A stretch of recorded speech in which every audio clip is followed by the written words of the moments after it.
Você sabe que nós estamos num tempo onde algumas mudanças que demoravam mais, hoje demoram menos. Você sabe disso, né?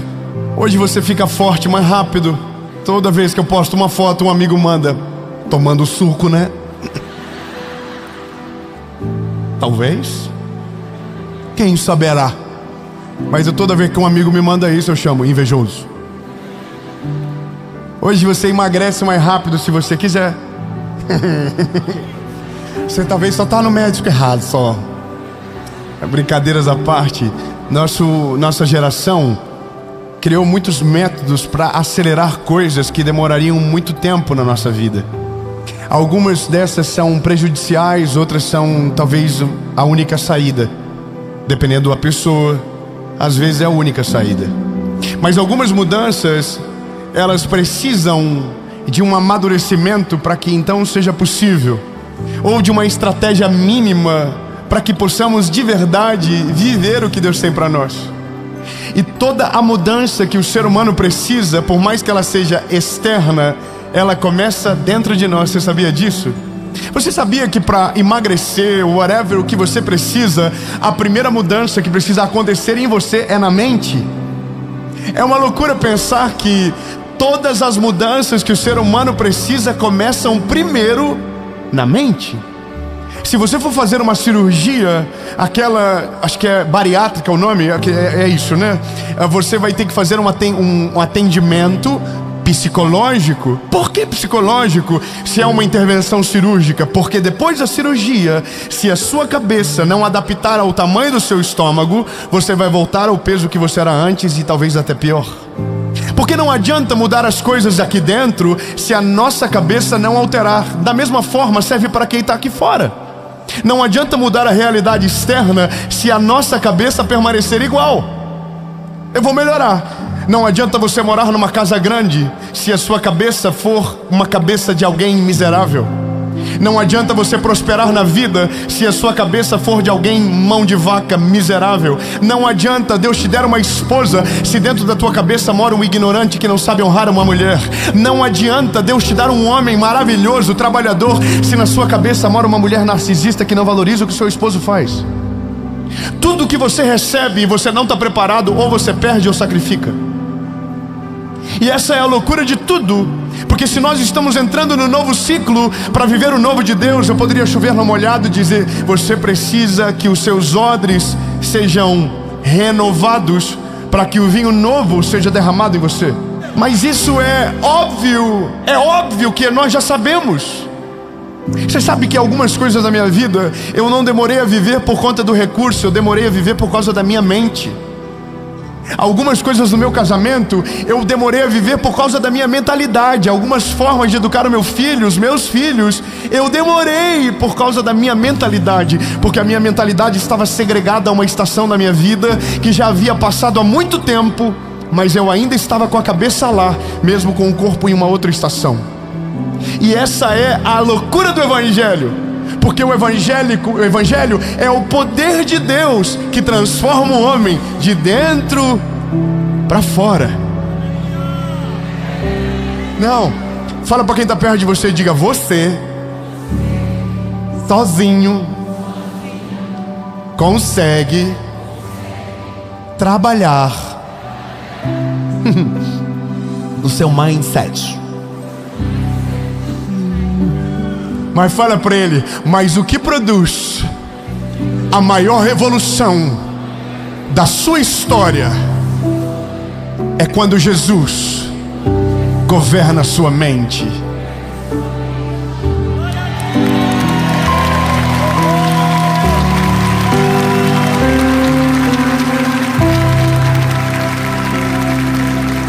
Irmão, eu vou falar uma coisa. Tem umas coisas que eu acho muito engraçado, que é... Bom, é que eu não... não quero. Tá muita confusão. Conta só hoje. Ai, como fofoqueira é legal. Eu gosto de gente fofoqueira. Irmão, olha só. Tem coisas que é fé. Não é verdade? A fé te faz crer naquilo que ainda não é real. Correto? Mas tem gente que não só crê naquilo que ainda não é real pela fé, mas muda o coração sem nem ter aquilo que está esperando ter. Eu vou melhorar, quer ver?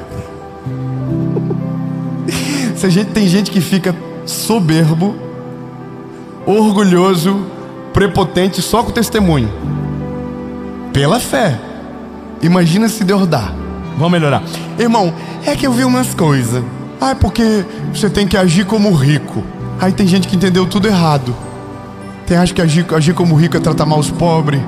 Tem gente que acha que agir como rico é esnobar das coisas dos outros, é rir da estação que está, é zombar daquilo que Deus te deu. Coitado.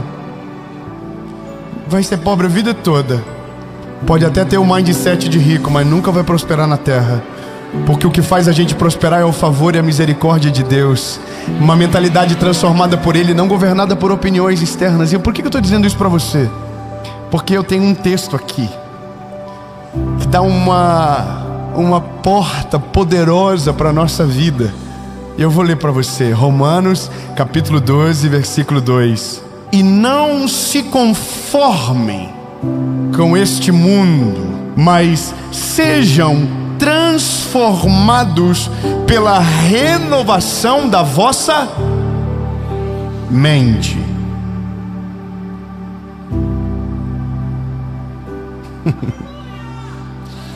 Para que então experimentem a boa, agradável, perfeita vontade de Deus. Veja, é o apóstolo Paulo que está escrevendo. Está escrevendo para uma igreja. E ele está dando um conselho poderoso. A primeira coisa que ele está dizendo é: não se conformem. Ou seja, de tudo que existe, de tudo que foi apresentado, se for ruim, se for enganoso, se for algo mentiroso, não se amoldem a isso. Sabe, nós não somos aqueles que se parecem com o mundo, nós somos estranhos ao mundo. Se você se parece demais com o mundo, talvez o estranho seja você. Porque no nosso caso nós somos chamados para resplandecer a glória de Jesus nessa terra. 3 aleluias, eu vou dizer de novo. Jesus te chamou para que você seja luz e sal dessa terra. E se o sal não tempera, se o sal não dá gosto, ele é lançado na terra sem nenhuma utilidade. Então nós estamos vivendo debaixo de padrões que foram apresentados para nós e que talvez nem é real. Vivendo vidas que foram vendidas de maneira mentirosa para nós, tentando alcançar um padrão que não é real, que é fictício.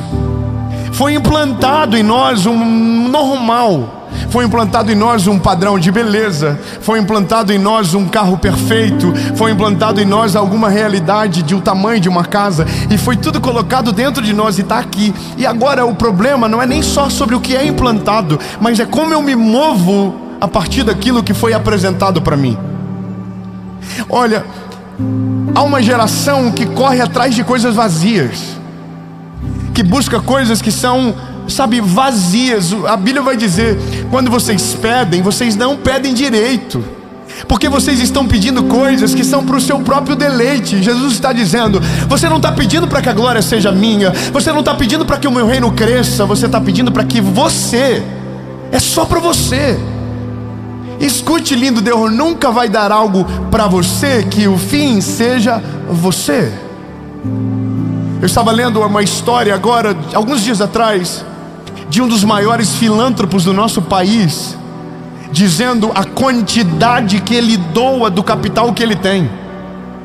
E você fica apavorado, você diz: meu Deus, que tanto dinheiro. E aí alguém diz: se eu tivesse o que ele tem, eu faria igual. Mas eu tenho uma péssima notícia para você: quem é fiel no pouco, a Bíblia diz, é quem é fiel no pouco, sobre muito o Senhor vai nos colocar. Não, lindo, escute bem, não é sobre quando você ter, é sobre quem você é, a condição aonde Deus já te colocou. Por isso que a mudança principal não é no bolso, a mudança principal não é na conta, a mudança principal não é na garagem, a mudança principal não é na casa, a mudança principal que a gente precisa é dentro do nosso coração, da nossa mente. Porque senão, lindo, nós nunca seremos de fato aquilo que Deus gostaria que nós fôssemos. Então a Bíblia vem e diz: não se conformem. O primeiro ponto é achar o erro. O primeiro nosso desafio é descobrir o que é de verdade e o que é de mentira. A primeira coisa é entender o que é falso e o que é verdadeiro. Eu não sei se você compreende isso, mas a maioria das corridas que o mundo nos apresenta são sem fim. A corrida da estética é sem fim. A corrida do dinheiro é sem fim. A corrida da felicidade é sem fim. Sempre vai ter alguém mais rico, sempre vai ter alguém mais bonito, sempre vai ter alguém mais bem casado, sempre vai ter alguém mais cheiroso, sempre vai ter um carro melhor que o seu, sempre vai ter alguém que vai ter uma... Ah, meu Deus. Eu tenho um amigo que é muito rico, e nós fomos na casa de um outro amigo que deu dó desse meu amigo que é muito rico. Eu queria de verdade. Sabe quando você fica assim, oh. Porque sempre vai ter alguém que vai se superar naquilo que você chama de final da jornada. Você pensa que é o fim, chega alguém que aquilo é só o começo. Eu fui numa academia alguns dias atrás aqui, num lugar aqui no mundo, e tinha um halter de 100 e poucos quilos. Irmão, esses dias atrás estava me achando forte. Eu até pedi para filmar eu fazendo exercício, para mostrar para minha esposa. Isso não é um homem, isso é um Hulk. Irmão, 110 quilos no supino. E aí o cara falou: você vai fazer 5? Eu falei: eu vou fazer 8. E fazendo, e aí filmei 8, nossa, um monstro sagrado, a besta enjaulada. E tava me achando. Aí eu tô olhando no YouTube. Nessa academia que eu fui, tinha um peso para pegar com uma mão só do peso que eu levantei com as duas, né? Aí eu mexi, irmão, parece que eles tinham colado ali. Aí eu coloquei, eu tava vendo na internet, né, top. Aí um cara assim do tamanho de 3 homens grandes, pegou com uma mão e fez 1, 2, 3. Eu falei: querido, tá bom, a humilhação já é suficiente. Entende? Quando você estiver se achando, vai aparecer alguém para dizer assim: nossa, lembra muito meu começo. Por isso que a maior mudança que você precisa não é de nada externo, é da nossa mente. E aí a Bíblia diz como isso acontece. E aí a Bíblia diz: e que a vossa mente seja renovada pelo entendimento. Esse entendimento, a Bíblia está dizendo sobre o Evangelho de Jesus. O que a palavra está dizendo é: se você deixar a sua mente ser renovada, então você vai experimentar, olha que poderoso, uma boa, perfeita e agradável vontade de Deus. Não, lindo, você não está entendendo. Isso não é um talvez vai, não, é se você permitir que a sua mente seja renovada, você vai experimentar. Diga para quem está perto de você: não importa onde você mora, não importa se você é pobre ou se você é rico, não importa quanto investimento você já colocou. Fala: se a sua mente for renovada, você vai viver, experimentar a boa, perfeita, agradável vontade de Deus.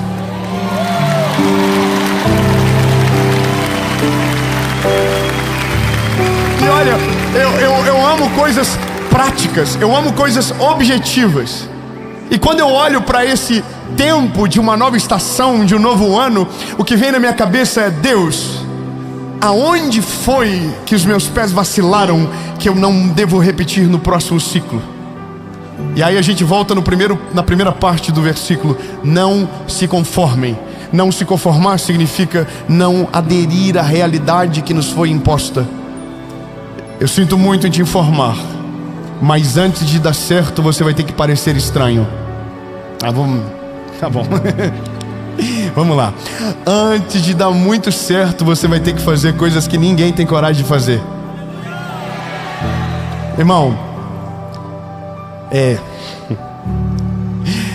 que você tem que parecer estranho às vezes, ou você vai parecer estranho às vezes por desejar viver algo novo, porque significa que você não vai poder fazer como a manada faz.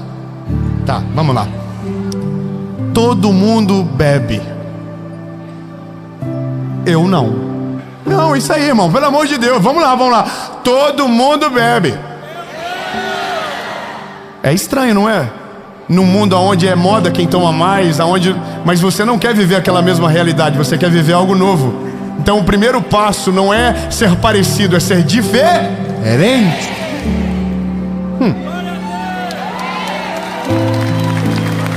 Calma, nem comecei a apertar. Todo mundo fuma pendrive. Todo mundo fala mal dos outros.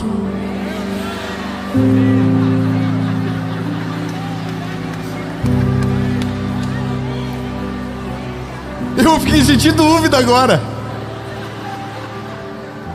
Todo mundo faz sexo com a namorada ou com o namorado antes do casamento.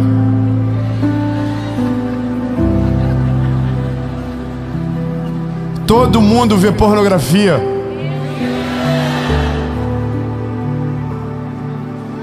Todo mundo deixa a carne governar sobre o espírito.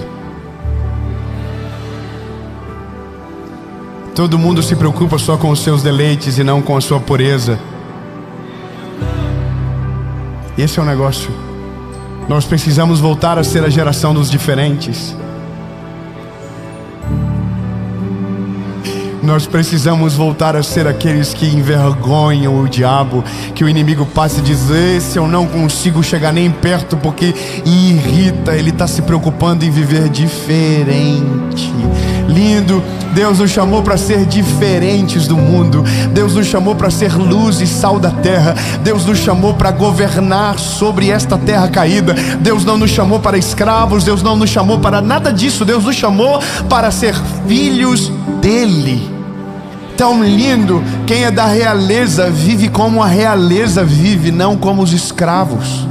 Nós não podemos ser escravos desse século. Nós não podemos ser escravos desse mundo. Nós não podemos ser escravos dos prazeres. Então, meu lindo, não adianta dizer que você ama Jesus, whatever. Não adianta se você de fato não foi transformado pelo Evangelho. Porque para viver a boa, perfeita e agradável vontade de Deus, você não começa vivendo. Você começa sendo diferente, estranho primeiro, sendo repudiado por alguém, sendo humilhado por alguém, para que então a boa, perfeita vontade, agradável vontade de Deus se aperfeiçoe em você. Não existe uma vida extraordinária que não exija de você renúncias pontuais. Por isso que eu falei que não era tão de boa essa mensagem. Porque mudar dói, lindo. Mudar dói. Ser diferente dói. Falar no mundo de hoje que você está se guardando para alguém dói. Falar que você não faz o que todo mundo faz dói. Alguém vai rir de você, vai dizer que você está atrasado, que você está viajando, que você está perdendo a melhor parte da tua vida. E eu quero que você entenda, meu lindo. Vão rir, vão zombar, vão humilhar, mas quando a boa, perfeita vontade, agradável vontade de Deus se apoderar da sua história, eles vão olhar e vão dizer: por que não fiz igual? E aí o sal começa a dar sabor, a luz começa a iluminar e as trevas começam a ser dissipadas. Ai, meu Deus. Ai, irmão, é porque eu tô achando que vocês já estão velhos demais para fazer umas coisas erradas. É verdade. A gente tem que amadurecer, lindo. A gente tem que amadurecer rápido. Existe uma geração que clama para que os verdadeiros homens e mulheres de Deus se levantem na terra. Existe gente clamando para que aqueles que são apaixonados por Jesus comecem a falar em alta voz no meio da nossa geração, seja através de palavras, seja através da sua vida. O mundo está carente de referências, o mundo está precisando de homens e mulheres cheios do Espírito Santo. Tão lindo, 2025 é o teu ano. Não, você não pegou. Escute bem. 2025 será o teu ano. Esse ano é o seu ano. É o ano onde você vai amadurecer de maneira sobrenatural. Que as mudanças da sua vida vão produzir o maior aceleramento da sua história. Que Deus vai fazer algo poderoso através de você. Ei, mas escute isso. Antes de Deus mudar a história do enredo, Deus vai mudar a vida do ator principal. Deus vai mudar o teu coração. Deus vai renovar a tua mente. Deus vai mudar a tua história. E quando tudo isso acontecer, você vai experimentar o que a Bíblia chama de boa, perfeita vontade, agradável vontade de Deus. Fala com você, diga: eu vou viver. E Deus diz: então você vai ter que mudar.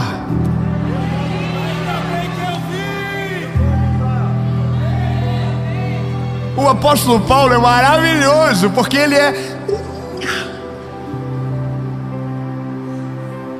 um sniper. Porque ele poderia deixar vago, mas ele conecta uma coisa na outra. Para viver a boa, perfeita vontade de Deus, não se conforma, renova, então vive. Eu não posso dizer para você que o seu ano vai ser maravilhoso se Deus não mudar a tua vida. Eu não posso dizer para você que o melhor de Deus vai vir sobre você se você não mudar o teu coração. É impossível, é mentira. Eu não posso dizer para você: olha, o seu ano vai ser maravilhoso, mas continua vivendo a vida que você está vivendo, destruída, de pecado, autodestrutiva, fazendo coisas que entristecem o Senhor, que Deus vai abençoar você. Que lindo, é tudo lindo, mas é só mentira.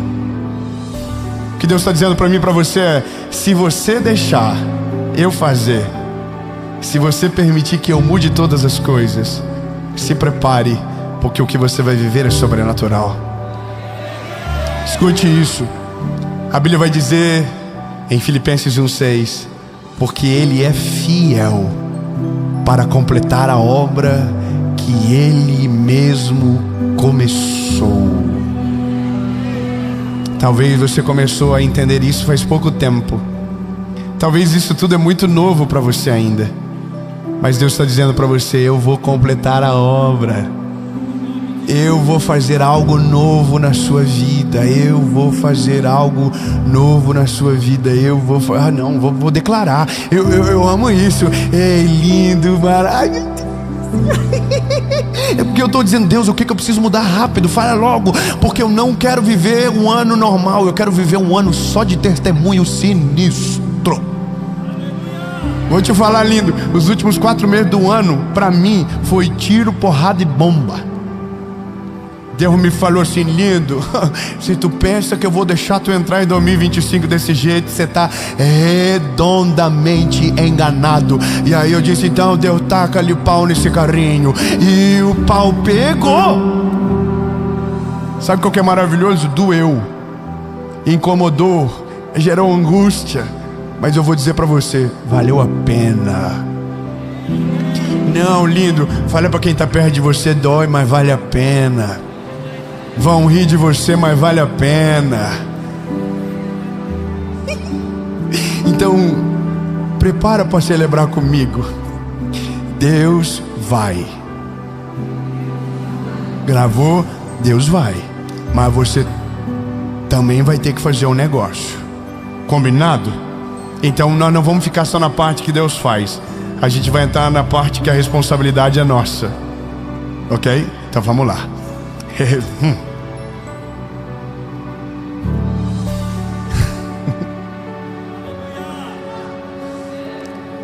Se você permitir que Deus renove a sua mente, o seu entendimento, se você deixar que Deus seja o dono da caneta que escreve os detalhes da sua história, eu não vou conseguir falar, que coisa.